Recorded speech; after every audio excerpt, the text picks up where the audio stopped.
1 Corinthians 1 verse 10. Paul writes, I appeal to you, brothers and sisters, by the name of our Lord Jesus Christ, that you agree and that there be no divisions among you, but that you be united in the same mind and the same judgment. For it has been reported to me by Chloe's people that there is quarrelling among you. My brothers, what I mean is that each one of you says, I follow Paul, or I follow Apollos, or I follow Cephas, or I follow Christ. Is Christ divided? Was Paul crucified for you? Were you baptized in the name of Paul?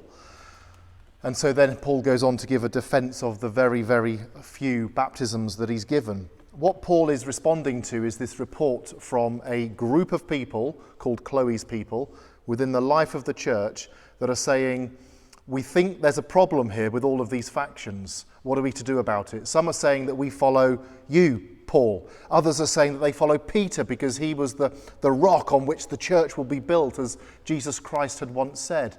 Others say, I follow Apollos, who was the current incumbent following Paul's founding of the church in the early 50s. And Apollos was a great speaker, a great talker, an Alexandrian Jew who would have been really, really well received in the church and therefore received his cohort of followers.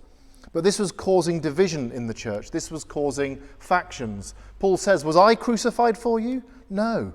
But some others are also claiming to follow Christ, as though there are options. We can follow the latest minister or the latest speaker. Well, the super apostles will follow Christ. None of this is healthy, and none of this is any good. So what we're talking about here is a power play within the church. There are power plays going on that can result in obscuring the centrality of Christ in the church and therefore unwittingly cause splits. The gospel reminds us and helps us stay mindful of these events.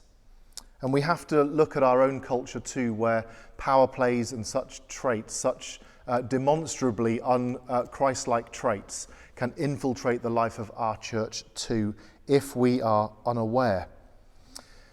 What does it mean to agree? Does agreeing in the context of church life mean that everybody has to agree in exactly the same way? There's a big discussion to be had there. I think the answer is obviously no for a healthy community of people.